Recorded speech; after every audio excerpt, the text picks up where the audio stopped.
Hello, fellow human beings. It's another quote of the day.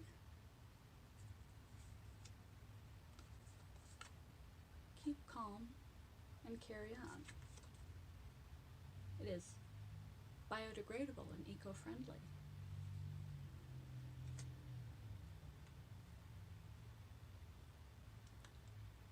Stuff your eyes with wonder. Live as if you'd drop dead in 10 seconds. See the world. It's more fantastic than any dream made or paid for in factories. There's a lot to this quote.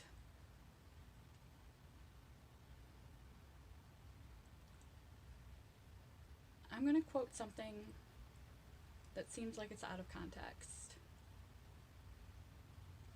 but it's not. I have a roundabout way of getting to my point, as you know.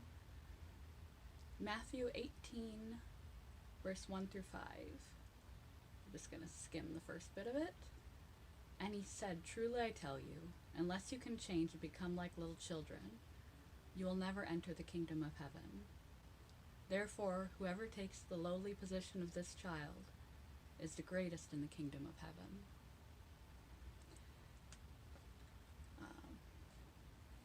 And a quote from a song, a bad song. I think it's an 80s song. Heaven is a place on earth, they say in heaven. Love comes first. We'll make heaven a place on earth. This world we live in is either magic or tragic. It's beautiful or terrible.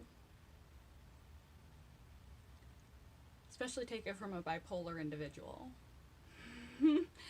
Depending on your perspective, it's magnificent or it's hell.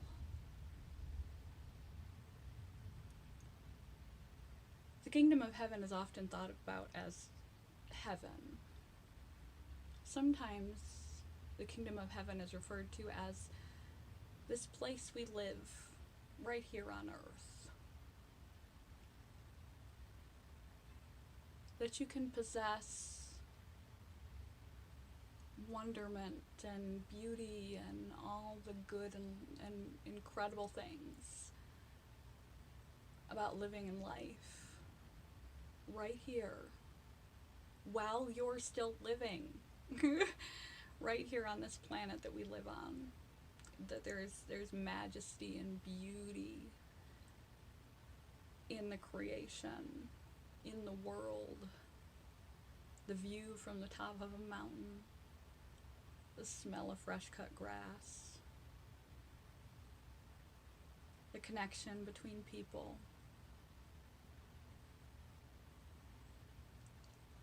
There's so many beautiful and wonderful things. Einstein had a quote, something to the effect of, the first question you have to ask yourself is the world is a dangerous place or a wonderful place? And the way you answer that question and the way you perceive the world will largely determine how you approach the rest of your life and whether you experience life largely. Some things are unarguably wrong, evil, terrible, bad, and will not be enjoyed. That's, a change in perspective doesn't take away life suffering. But by and large, whether your days will be beautiful,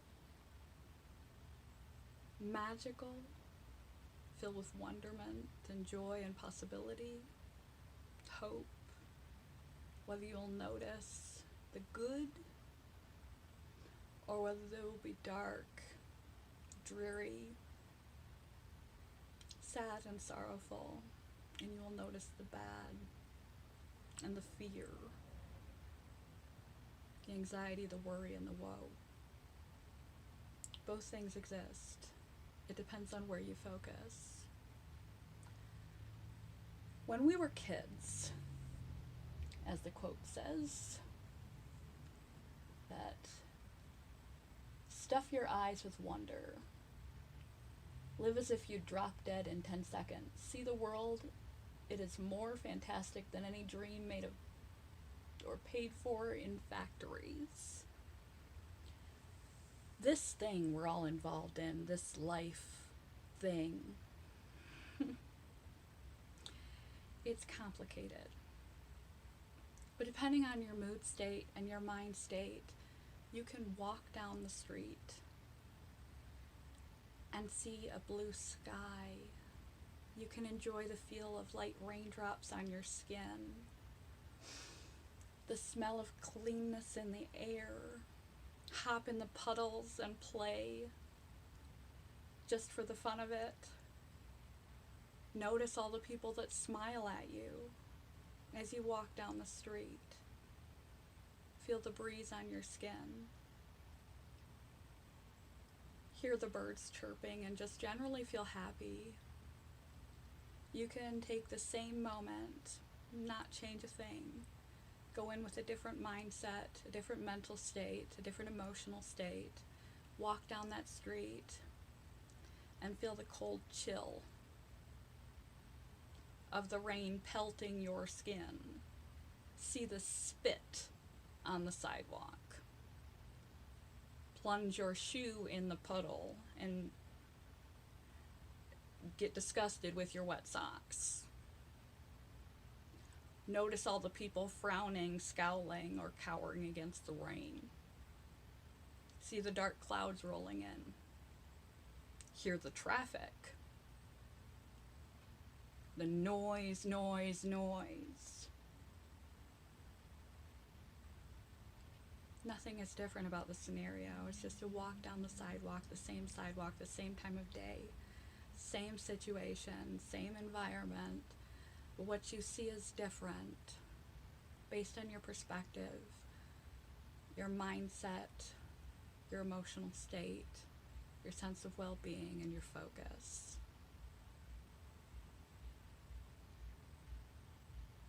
Than anything made in factories or of plastic. We live in a very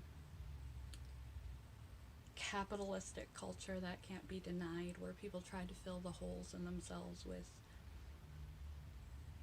items, materialism, stuff, or the procurement of stuff. It doesn't even need to be the stuff. It can just be the shopping for the stuff. People can get addicted to shopping to try to plug up those holes.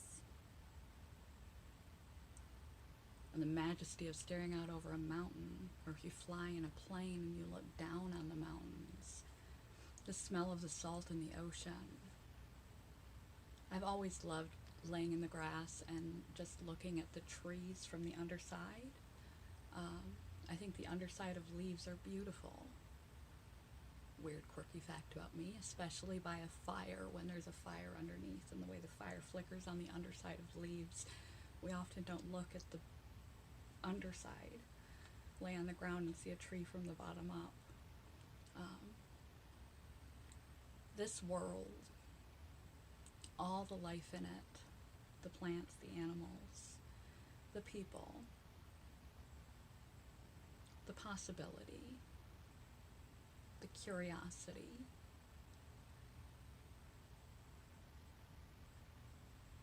it's magic. Life is magic. When we're kids, we knew it. Even if we came from trauma, even if we endured trauma from day one,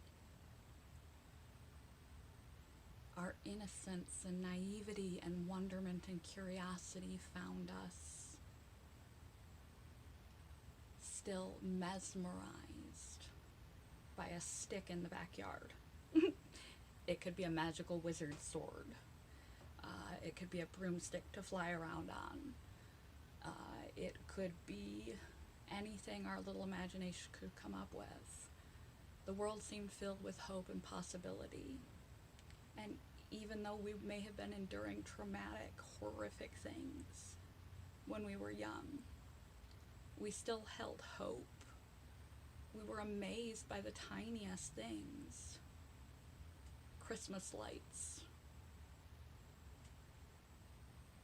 a thunderstorm, how electricity worked. We were so curious, so filled with wonder and hope. And as we grow older, these things tend to die off. They get drowned. They get drowned in the monotony of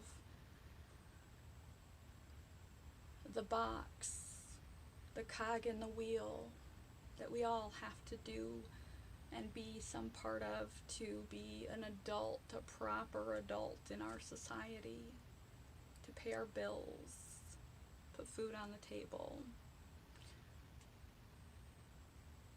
to live within norms, to live. And that wonderment, that appreciation is extinguished in us oftentimes before we ever even reach adulthood. And definitely by the time we're halfway through adulthood, you take a kid to a pumpkin patch and their mind is blown. They see a sunflower and their mind is blown. They're so excited, truly legitimately filled with joy and amazement at the littlest things. Their mind is a steel trap, soaking up knowledge, soaking up curiosity, wonderment about this big grand world and all of its possibilities and all the things to see and places to go and things they may want to do, and the littlest simple pleasures in life that life has to offer enthralls and captivates them. Take an adult to a pumpkin patch. They may ask, why do we even come here? They may complain that it's chilly, it's cold, it's dirty, I don't wanna, and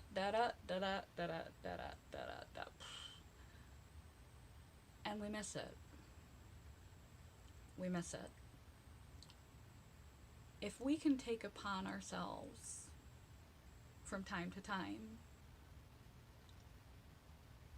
embodiment of that pure, unadulterated, funny how it's called unadulterated,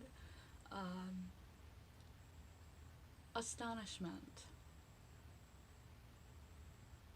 at the beauty, the tenacity, the variety of life, of emotion, of experience, of a sunset, of a flower. If we can walk down a street one day when we catch ourselves noticing the spit and the trash on the sidewalk and every shitty face we see and complaining about how chilly we are and how our back aches, and just take a breath, take a pause and see if there's some things that you're missing. See if you can take a look from a different perspective. Do you hear any birds? Do you see any smiles and you just weren't looking for them?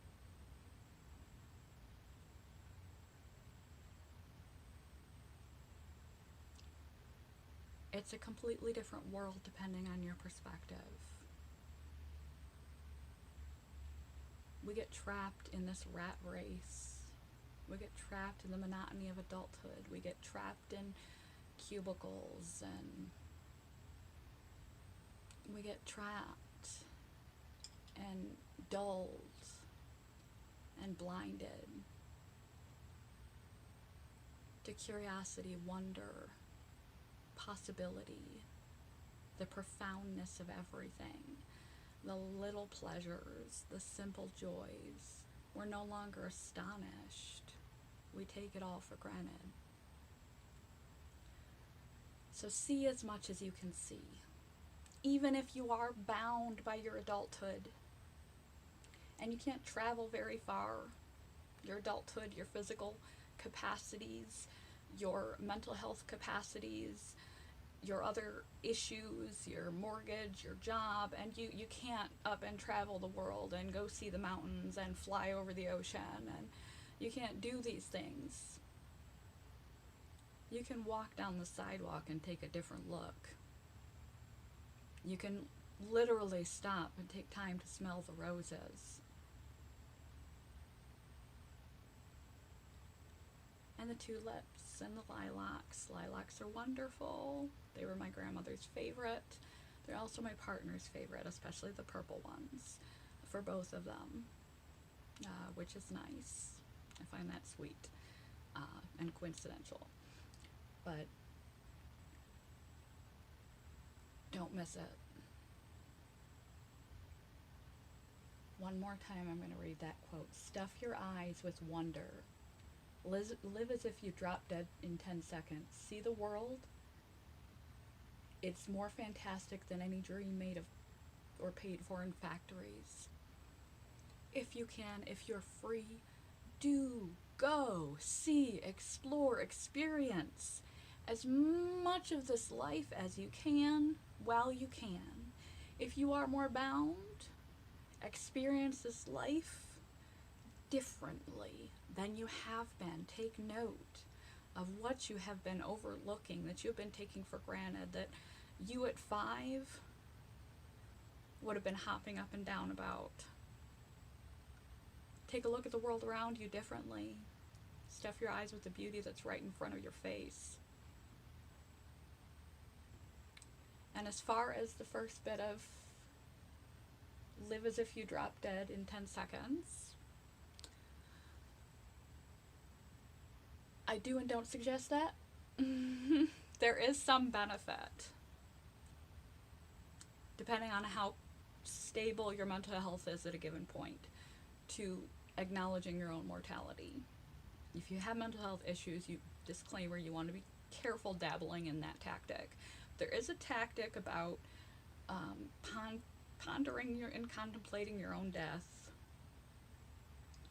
in a way that it makes you live differently, behave differently, interact differently, appreciate differently, do differently. If you thought, you never know, you could die tomorrow, what legacy are you leaving behind? What impression are you leaving behind? What's the last thing you said to somebody?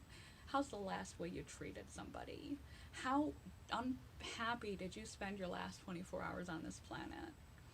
What did you focus on? Was it anything important? Did you stop to appreciate anything?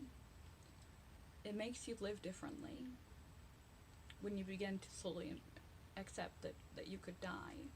If you lived like you're going to die tomorrow every day, then you might go and do crazy things like rob banks, or you just might take it a little over the top, like you're having a full-blown manic episode. So we're not gonna pretend that. I think that's a little drastic. It's more about getting the point across that you need to appreciate each day as if it may be your last, because it may indeed be your last. However, I think the rest of the quote is more important to focus on, especially because I deal with the channel that has a lot of mental health involvement, and I don't think it's necessarily safe for people with mental health issues to spend too much time pondering their own mortality. But if it helps you to approach your life differently. So think more like a child, and the kingdom that is heaven on earth will be yours. It's right there in front of you. You walk past it on that sidewalk every day. You just can't see it because you're looking in the wrong direction. You've been beaten down into adulthood. and you've lost the capacity to see. So try to see. Appreciate a stick. Appreciate a rose. Appreciate the beauty of the world. This video is really long. It's hard to summarize such a quote as that. It was a really good quote.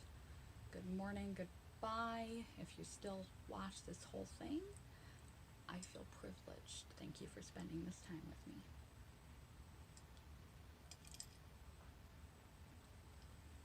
Good morning, goodbye. Good day. Stop and smell some roses sometime today. Make a change. Do something with this one. And do it today. All it takes is a little more observation. Good morning, goodbye.